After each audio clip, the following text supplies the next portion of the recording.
Dibiterie Uba, pour la première fois, dibiterie professionnalisée. Professionnel u ndawal mosoo ko dégg de am suñu marinade bopp am suñu cafka bopp am suñu secret bopp na nga xamee ni noonu la McDonald amee ay secret noonu la dibiterie Uba amee ay secret dibi Uba saaf yàpp Uba méchoui Uba poulet Uba pigeon Uba pintade Uba bool Uba kaay ma wax la fa dibi safe mooy 77 629 00 00 fa saaf yàpp neexee mooy 77 633 57 57 fa méchoui neexee mooy dibiterie Uba fa poulet neexee mooy dibiterie Uba te nag kaay ma wax la dibiterie Uba commandeel ñu livrer la fa nga ne bu la neexee tamit nga toog sa kër Korité defal say commande Tabaski defal say commande boo amee xew defal say commande booy dalal ay nit defal say commande nga xam ne dibiterie Uba dalay defaral méchoui bu toog doo defar dara dibiterie Uba livré la cay Uba moo jaaxal réew mi.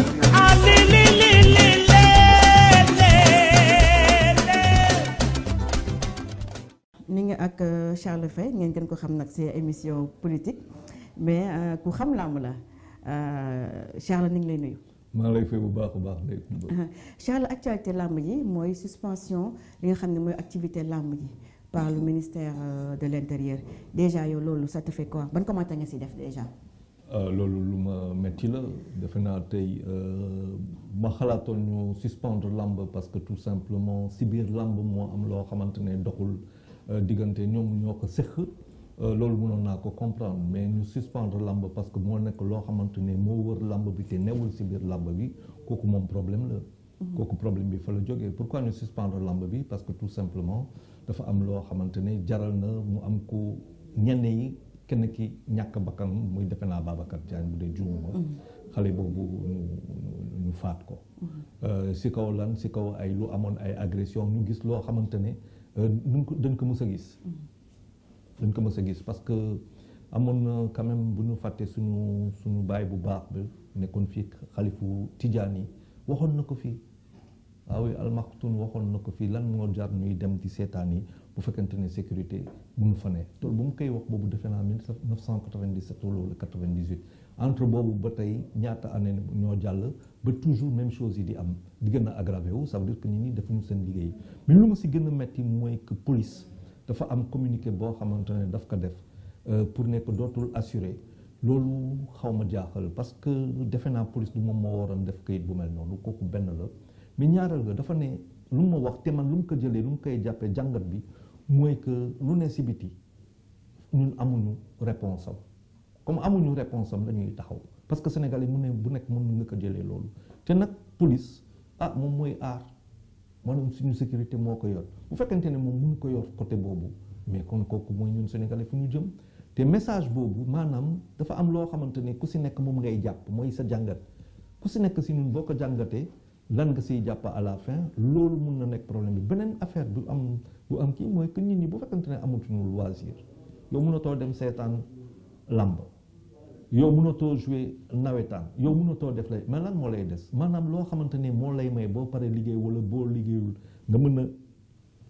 génnee lu nekk si yow mooy exutoire nga dem fenn bu fekkante ne amatuloo loolu mais lan moo lay desiti dara dootu la des te dara bu la desul lan ngay def defe naa c'est une réponse très émotive boo xamante ne def nañ ko pour man du woon police moo waroon def loolu ministère de l'intérieur mooy jël responsabilité am wax lu muy wax mais encore que mun nañ te def autrement ba nga xamante ne ñuy organiser lamb ñu mun a commencer lamb bi 16h 16h30 19h lamb bi jeex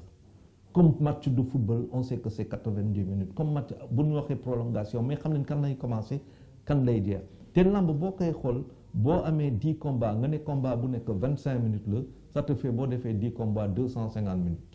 on va te donner un certain nombre d'heures actives mais lamb on sait aussi que dafay gaaw a jeex donc am na xalaat boo xamante ne war nañ ko def defuñu ko à mon sens on a fait le plus facile xëy na nag aussi ay jafe-jafe lañ am parce que ku dem ba dee la réew bi daa nekk en ruine dara newatu fi te marge de manœuvre yi fi nekk daal tuuti ba nga xamante ne xamuñu fu ñu jëm xëy na mënatoo assurer sécurité mais boo mënul assurer sécurité après lamb est-ce que mën nga assurer suma sécurité moi c'est la question que je me pose. voilà si loolu tamit ginnaaw bu ñu defee arrêté ministériel boobu noonu ñoom promoteurs yi jël nañ décision ne léegi nangu nañu tënku si li nga xam ne moom la police wax maanaam combat yi di commencer 16h pour jeex 19h est-ce que loolu c'est faisable est-ce que loolu mën na nekk combat yi commencer 16h jeex 19h. daal xam naa benn affaire organisé naa lamba commencé ko 16h 16h30 pare ko 19h mosuma am problème est-ce que tu es obligé de faire 10 combats peut-être pas. mun nga wàññi combat yi mais ñoom ñoo ñaanoon combat yi avant 5 la woon ñun ñaan ñu ne dafa tuuti ni yokk ko 10 ak affiche bi. waaw xam nga combat yi da ngay def pourquoi ngay maximiser combat parce que xale bu ndaw boo gis di bëre am na gannaaw te ñooñu boo defee 10 combats muy 20 lutteurs yooyu bu fekkente ne ku si nekk mën na la indil lu mu tudd 1000 personnes muy 20 000 personnes ñu ñoo stade waxuma sax grand combat yi mais combat xale yu ndaw yi di bëre ñoom tam am nañu seen nit donc maximisation la ñuy def au niveau guichet pourquoi parce que lu ngay fay parce que lamb lu ñuy def du économie mënoo ko teg si wàllu économie c'est tout sauf économie man mënuma comprendre il a fallu ma organiser combat lamb par nga xam que lu ñuy def ni du économie ça n'existe nulle part au monde mënoo def lamb nga def lamb pare lamb rien qu'en terme de guichet 100 millions mënoo ko am nga bëgg a fay ñaari lutteurs 200 millions publicité bi kan moo lay jox fii ay 150 millions 200 millions loolu jeex na donc ce qu'on fait moi je sais pas comment on le fait honnêtement j'ai beaucoup de questions que je me pose sur ces questions-là peut-être aussi que état ci gannaaw am na ay informations yu ma amul peut-être qu'il y a tout ça aussi qu'il faudra aller chercher mais encore qu'il faut le dire aux Sénégalais nit ñi xam ko mais pour man tey commencer un combat mais on voit des combats de boxe hein pourquoi faut-il qu'au Sénégal ñuy def loo xamante ne ñu rek ñoo koy def te jaarul yoon combat de boxe dañ koy seetaan championnat du monde dañ koy seetaan xam nañ ban heure lay pare xam nañ ban heure lay terminer en maximisant le temps ñun on peut pas le savoir donc dañuy commencer 17h nga bëgg a commencer dem ba 23h nga bëgg a toog devant ce n'est pas possible pour moi le règne de l'anarchie il y a beaucoup d'anarchie dans la lutte et il faut savoir dire les choses état am na raison côté boobu mais man comme organiser naa xam naa ko combat mën nga ko organiser 17h pare ko 19h. mais est-ce que am nañu yaakaar ni après koor gi l'État va revenir à la raison maanaam ubbiwaat làmb ji parce que c'est des milliers de personnes de lutteurs yoo xam ne qui seront en chômage. non au-delà de ça l'État c'est même pas sax chômage des trucs l'État est obligé de revenir parce que nag état da nga koy xam état nit ñi daa am loo xamante ne si ñoom la nekk si ay bànneex lañ koy dundi loolu amul prix état mooy fay xaalis état dafa war a fay xaalis pour que booy dugg transport ngay dugg doo daje ak fer nga nekk dans les meilleures conditions de voyage dans les meilleures conditions de vie dans le loisir réew bu amul loisir réew boobu mënul dem 2021 coow bu muy bëri lépp couvre-feu moo indi coow googu xeex yu métti yi parce que nit ñi dañ toog seen kër 21h mënoo too def dara kooku nit ki c'est prouvé scientifiquement après il y a la tête il percute nit ki day dem ba commencer jaxasoo donc bu fekkente ne sénégalais lamb mooy sport moom moo ko waxal boppam nga ñëw nga ne ko amatul lamb da ngay toog sa kër dootoo seetaan mais kooku moom boo ko joxul dara mais dina ko lan lay def je pense que état boo koy yor tam aussi du jaay doole rek du unilatéral du verticalité manger le pouvoir de décision lu ma wax moo fi am non état c'est un ensemble c'est un territoire c'est un peuple et c'est une gouvernance et le peuple on doit lui donner quelque chose gis nga Rome pourquoi on faisait les gladiateurs d'après toi pourquoi Rome a organisé un certain nombre de choses pourquoi la Grèce a organisé les Jeux olympiques mais c'est parce qu'il fallait donner quelque chose au peuple il faut toujours donner quelque chose au peuple yàlla dafa def ko Sénégalais yi bëgg làmb maintenant nag organiser si biir organisation la ñun si lañ xam ñun ayuñu si organisation nous sommes pas pointus dans l'organisation c'est ça notre vrai problème Sénégalais organisation ak ñun àndut loolu la wane si làmb donc on prend les décisions mais l'État du Sénégal va être obligé de refaire revenir la lutte. kon jàpp nga ne état dina reculer. il sera obligé de donner au peuple sénégalais lu mu soxla xam nga un peuple on ne gouverne pas un peuple comme on veut qu'il soit on gouverne un peuple tel qu'il est léegi les transformations du peuple sa vitesse se mesure en génération baal ma mu waxoo si wolof mais un peuple sa transformation se mesure en génération foog nga investir sur la tey pour la génération à venir pour que nga doon lu nga bëgg mu doon loo ko xam ne moom nga ko bëggee mais du nii. Faut que nit ñi commencer c'est-à-dire il y a beaucoup de waaw moi je constate de plus en plus que ouais, je commence à avoir peur bu fekkente ne da ngay priver Sénégalais de leur loisir mais yaa ngi créer problème te xamoo ko. ok organisateur làmb nga mus nga fi organiser li nga xam ne moom mooy ay làmb organisation tout ce qui est organisation aussi un grand amateur ndax nga gisee la montée en puissance de Modou Lo qui reste sur une série de victoires. Non, Modou Lo il est impressionnant c'est Modou Lo daa gëm liggéey respecter discipline am respecter entraînement image boo xamante ni mu ngi koy won Franc di jàpp cuisse ba muy ne Franc da ngay dugg serré jàpp cuisse bi créer clé bi pour nga def sa rotation nit ki daanu mais loolu la Franc def loolu la Franc def Ama Baldé c'est incroyable la même chose donc Modou Lo c'est parce que xam nga ñun suñu làmb dañ ko codifié wul rek mais Modou Lo tey buñ doon wax comme karaté wala judo wala yeneen maître la ñuy wax maître la si biir làmb ci ba pare doon un professionnel ba pare bokk si ñoo xamante ne nekk ambassadeuru làmb day jaay làmb Modou Lo lu mu def si aujourd'hui tous les Sénégalais aiment Modou Lo mais parce que suñu culture la tey maanaam suñu sport mu nekk son ambassadeur du moom rek mais daa bokk si ñoo xamante ni ñoom ñoo gën a jaay làmb ji donc Modou Lo c'est un phénomène yàlla moo ko bindee noonu ba pare moom mu liggéey def lu si war c'est un professionnel de la lutte. ok et Balla Gaye Siteu les deux autres phénomènes. mais j'ai eu la chance d'organiser Siteu c'est face à face Siteu def na fi ay face à face jama gën man dama waaru si yàlla. Siteu bu muy bëree ak Sa Thiès ak ñaari combat laa ko tëggal Sa Thiès ak Zarko Siteu face à face bu nekk réunir plus de 30 000 personnes fële Diamaguène j'avais jamais vu ça c'est un phénomène Siteu c'est un phénomène lu mu jox ci làmb Siteu lu mu indi ci làmb il faut remonter en termes de popularité da ngay yëg ba Tyson def liggéey professionnaliser la lutte ku mel ne Balla Gaye c'est la même chose que Modou Lo c'est la même chose ñoom dañu téye làmb ji yóbbu ko à ku ci nekk génération bu nekk def na lu muy def te ñoom ñaar yëpp c'est des professionnels seen préparation làmb du caaxaan quand tu vois Balla moo ma ne Balla moo toog ne ma grand dama doon préparer mais bu ma demee INSEP France ma xam ne lu ma doon def Dakar yëpp ay caaxaan la woon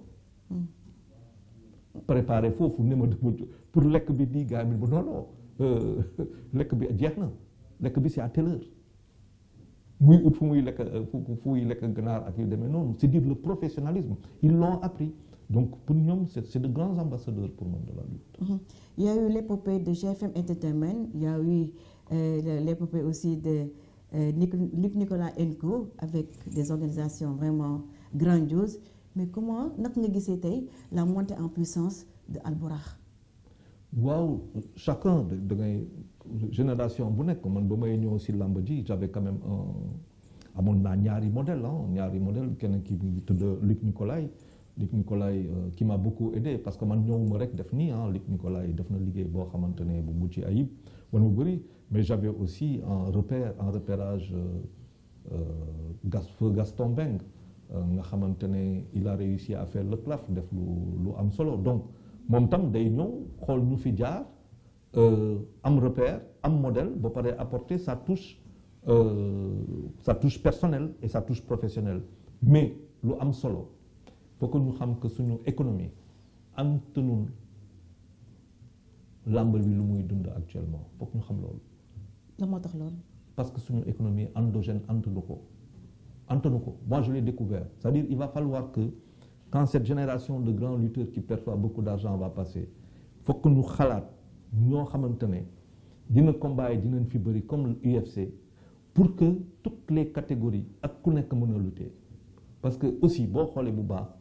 xaalis bu ñuy teg autour de quelques lutteurs rek lay bokk paasewul 10 et donc ce qui fait que écrémage bi dafay metti pour nga yéeg ba pour que tu ailles au sommet da ngay galérer donc ça aussi c'est un autre problème mais kooku il faut que ñu xoolaat ko il faut que économie bi dugg suñu lam mais pour que économie dugg c'est un écosystème parce que boo bëggee lutteur bu nekk di bëree moi j'ai rien contre mais 100 millions 200 millions quand tu paies ça en lutteur et que ton économie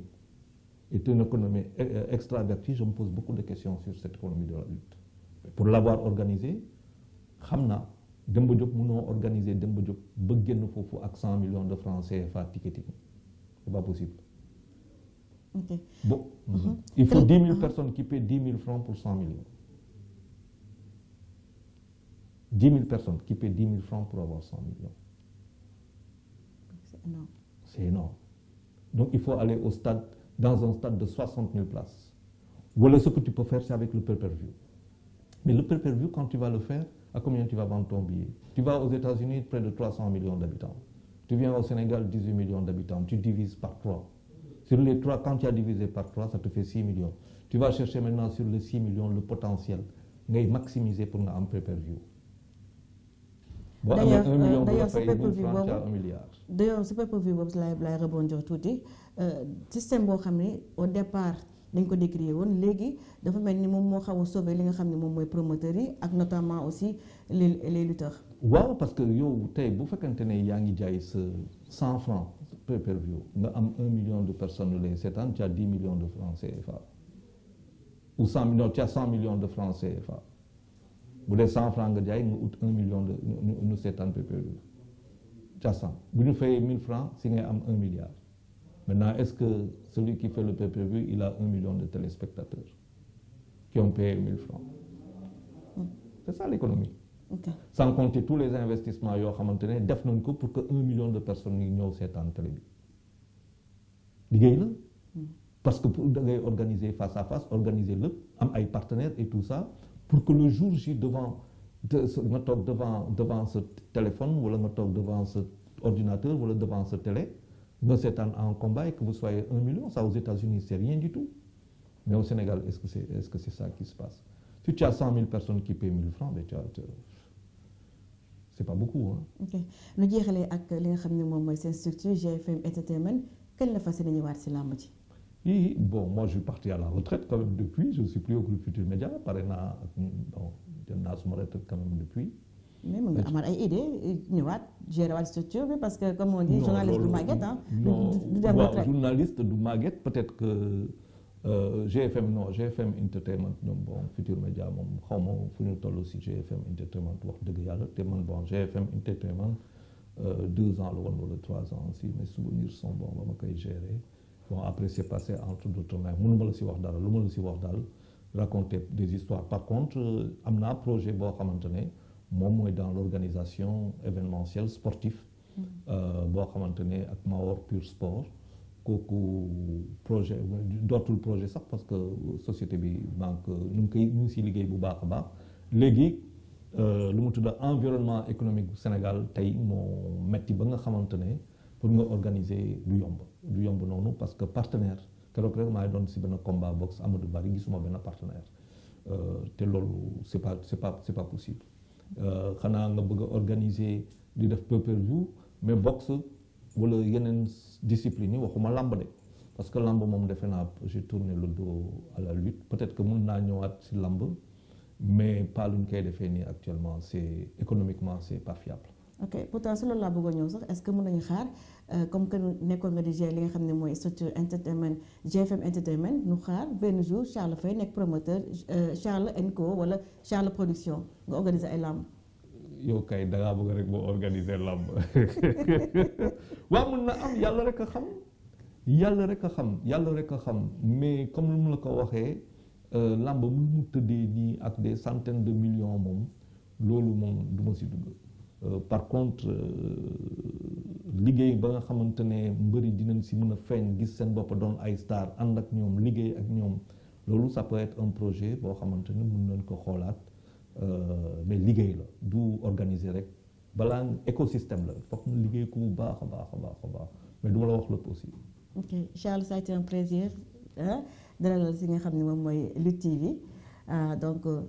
ba bàyyi la nga tàggoo ko moo di chez nous. waaw maa ngi lay nuyu bu baax a baax ba nga am lu ngay am rek di ñëpp ñoo xamante ni leen di seetaan bu baax di leen ñaanal en tout cas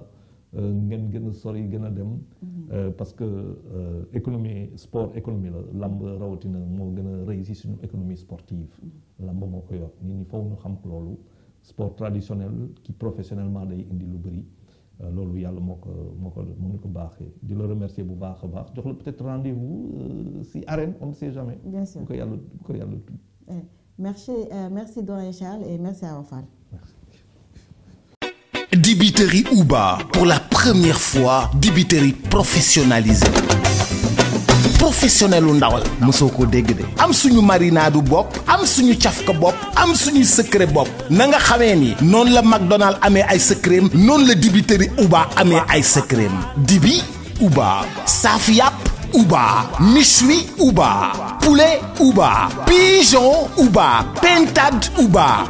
bool Uba kaay ma wax la fa dibi safe mooy 77 629 00 00 fa saaf yàpp neexee mooy 77 633 57 57 fa méchoui neexee mooy dibiteri Uba fa poulet neexee mooy dibiteri Uba te nag kaay ma wax la dibiteri Uba commandeel ñu livrer la fa nga ne bu la neexee tamit nga toog sa kër Korité defal say commande Tabaski defal say commande boo amee xew defal say commande booy dalal ay nit defal say commande nga xam ne dibiteri Uba dalay defaral méchoui bu toog doo defar dara dibiteri Uba livré la cay Uba moo jaaxal réew mi